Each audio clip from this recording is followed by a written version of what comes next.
আসসালামু আলাইকুম, সবাই কেমন আছেন? আশা করছি ভালো আছেন, সুস্থ আছেন। আমরাও আলহামদুলিল্লাহ ভালো আছি। আরেকটি নতুন ব্লগ নিয়ে হাজির হয়ে গেলাম। আর আজকের ব্লগটি আমি সন্ধ্যার পর থেকে শুরু করতেছি। আর দেখাবো কে আসছে, ঘরে মেহমান আসছে, কারা আসছে চিনেন আপনারা, অনেক দেখছেন আমার ভিডিওতে। তো মেহমানদের জন্য আমি কি রেডি করতেছি সেটা আগে দেখাই নেই। এই তো দেখেন, আমি হলো দই ফুচকা বানাবো, ভাইরাল সেই দই ফুচকা। এই দই ফুচকা আমার যে মেহমান আসছে তাদের অনেক পছন্দ, আমাদের অনেক পছন্দ। তো চলেন এটা পরে বানাই, আগে দেখাই আসি। এই যে দেখেন একজন বড় মেহমান, এই যে ভাইয়া দেখি দেখি ওইখানে তো হাই দিয়ে দাও তো। এই যে ওই যে দেখো দেখো দেখো তো, এই যে দেখি, হাই আপনাদের হাই দিয়ে দিল দেখেন। আল্লাহ আসেন ওই ঘরে, মেহমানদের ফ্যান অফ করে বসে রাখছে। এই তো দেখেন আমার সেই মেহমান, তোমার একটা হাই দিয়ে দাও। তারা ঘুরতে গেছিল, তো আমাদেরও বলছিল যে আমরা জানি তাদের সাথে ঘুরতে যাই, কিন্তু আমরা আজকে যাই নাই। ওরা ঘোরাফেরা করে এখন আমাদের বাসায় সন্ধ্যাবেলা আসলো। তো আমার হাতে এখন দই ফুচকা খাবে। তো ঠিক আছে, দেখতে থাকুন আজকে সন্ধ্যাটা আমরা কিভাবে পার করব, অনেক মজা আনন্দ করব, সাথে থাকেন। দেখেন আমি এখন দই ফুচকা বানাবো। আর দই ফুচকা বানাতে কি কি লাগে আমি সেগুলো একটু দেখাচ্ছি আগে। তো ফুচকা যেহেতু, তো সবার আগে তো ফুচকা লাগবেই, আরও আছে ফুচকা। আর প্রথমে ফুচকা, তারপরে হলো ওই যে এখানে আমি এটা হলো কলই ডাল, সেটা সেদ্ধ করে রাখছি। এখানে আলু সেদ্ধ আছে, তো কাঁচামরিচ, পেঁয়াজ, তারপর হলো এই তো ঝুড়ি ঝুড়ি করে চানাচুর, হ্যাঁ। তারপর হলো এটা টক টক আর মিষ্টি, এটা হলো তেঁতুলের টক মিষ্টি। আর এই তো সেই দই ফুচকার দই দেখেন। তো আমি এখানে বেশি কিছু দিইনি, শুধু একটু লবণ একটু চিনি দিয়ে হালকা একটু মিষ্টি করছি, কারণ এটা তো টক দই, বেশি টক থাকে, তাই আমি হালকা একটু চিনি দিয়ে হালকা একটু টক মিষ্টি রাখছি। আমি এখন রেডি করি। প্রথমে আমি আলু আর এই যে কলইর ডাল একসাথে মিক্সচার করব।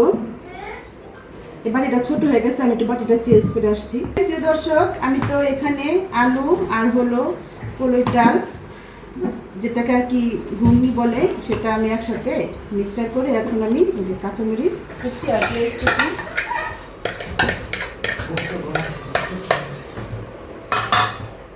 এখন একসাথে মিক্সচার করে নিয়ে আগে আমি এখন দিব ধনিয়ার গুঁড়া দিব। তো মাহিদও বসে পড়লো আমাকে সাহায্য করার জন্য। হ্যাঁ কি ভাইয়া? আর আমার নানু ভাই দেখেন খেলতেছে সুন্দর।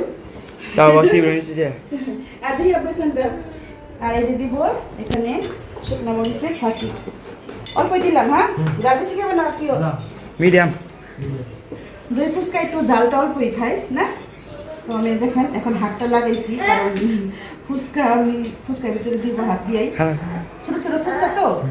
আমার সাথে মাহিদ, সাইদ দুজনেই এখন শুরু করে দিল ফুচকা বানানোর কাজে, রেডি করতেছি আর কি। তো এটা তো অনেক ঝামেলার কাজ, তাই ওদের দুনো ভাইকে বসাই দিছি যে ভিতরে দাও ডাল আলু এগুলোর ভিতরে ভরে দাও, ধরে আমার একা একা দিবার গেলে দিবি অনেক। আর এই তো আমার নানু ভাই খেলতেছে এখানে। দেখেন আমরা ফ্রিজে বেড়ে ফেলাম, এখন সব ডেকোরেশন করবো। কি ভাইয়া? হ্যাঁ হ্যাঁ, ওই ডাকতেছে সাইডে। এদিকে আসো, এদিকে আসো রিয়াদ, রিয়াদ ওদের গন্ধ করো নাতি। ভাইয়া তুমি খাবা? তুমি শুধু একটা খাইছিলা, এক পিস নিয়ে আর নেই নাই সুদাটা খাইতে পারে, খাইবো না দিবা না কেন? আচ্ছা আচ্ছা আচ্ছা, নেমে যাবা? তুমি বসো তাহলে এখানে, বসবা? ও ওই পানি খাইবো গো, এই নাও। খুশি হয়েছে, গরম তো তাই বাচ্চারা খালি ভাবে পানি খেতেছে। খাইছো? নামা পড়ে যাবো গানাইলে। তো এখন আমি কিভাবে ডেকোরেশন করবো সেগুলো তো দেখাচ্ছি।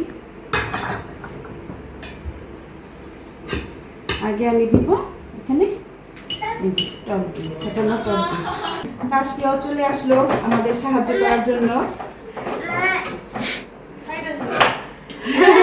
না না, সাহায্য করতেছে। তো বলতেছে যে চাচি সুন্দরী হয়েছে, সুন্দর দেখা যেতেছে। এখন খাইলে বোঝা যাইব না। মজা হয়েছে। টকটা না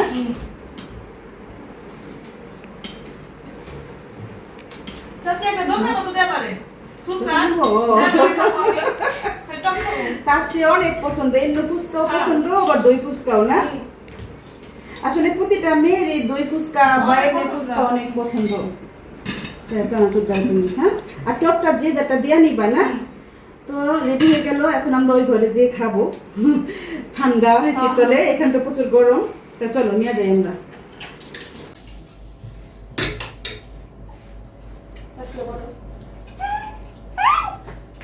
ফুচকাটা একটু মজা হয়।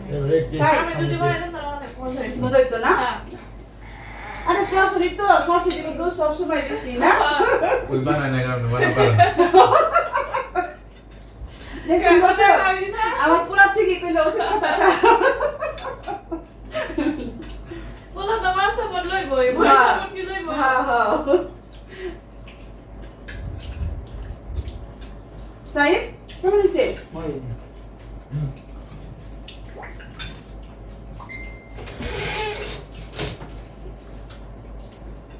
সব তোমাদের জন্য। দুটো নিয়ে চলো না? অনেক মজা হয়েছে টক। তো গাইস দেখেন, আমাদের তো খাওয়া দাওয়া শেষ হয়ে গেল, একদম ডিব্বা পুরো ফাঁকা।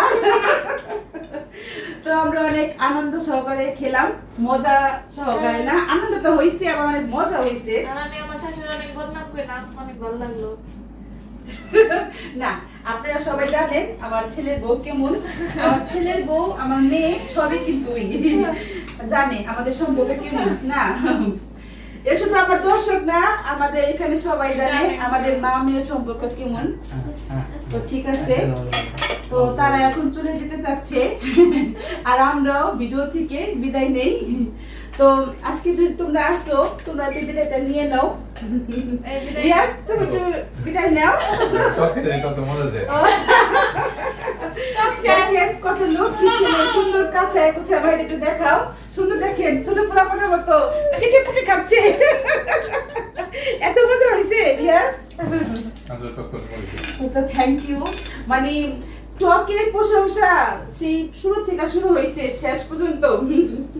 তো ভালো লাগলো আমার প্রশংসা আসলে। বেশি বেশি প্রশংসা করে আমার বেশি বেশি খাবো। হইতো না, আরেকদিন বুনা আমি খিচুড়ি প্রায় খাবো। বাড়তে আছি। আজকে তো আমি বুনা খিচুড়ি পাকাবো কইরা না মাহির, অনেকবার প্ল্যান করছিলাম জানো না। আর তাই তার দেখো যদি না, তোমরা না হো মানে শিওর না আর কি আমি হ্যাঁ, এটার লিগা। আমি কই রিয়া যে আমার হাতে বুনা খিচুড়ি পছন্দ করে, তুমি আবার রাগ কইরো না। না, না, তো হ্যাঁ, তুমি বলতে ভুলে থাকে। হো নাইগা। মানে আমার কইতে থাকে যে চাচি আগে রাখতো, গান খাইতাম, বলে চাচি কথা দিত, আমি কিন্তু কইতে থাকি আর কি। চাচি রাতে খাবার আচ্ছা, তো আরেকদিন রিয়াজকে আমি বুনা খিচুড়ি খাওয়াবো, তোমাদের দাওয়াত রইলো, আইসা কইরো। তো ঠিক আছে, আমরা এখন বিদায় নিয়ে নেই। তো তুমি বলো তাসফিয়া, তুমি থাকো না সব সময়। সবাই হামিদা চৌধুরী ব্লগে থাকবেন। সবাই ভালো থাকবেন, সুস্থ থাকবেন, আর অবশ্যই হামিদা ব্লগের সাথে থাকবেন। আর আমাদের কোনো ভুল ত্রুটি হলে অবশ্যই আমাদের জানাবেন, কিভাবে কি করতে হবে না করতে হবে, আমরা সেভাবে করবো, পাশে থাকবেন। তো ঠিক আছে, আমার মেয়ে তো বললোই, সবাই ভালো থাকবেন, সুস্থ থাকবেন, আমাদের জন্য দোয়া করবেন, আমাদের পরিবারে থাকবেন। আল্লাহ হাফেজ।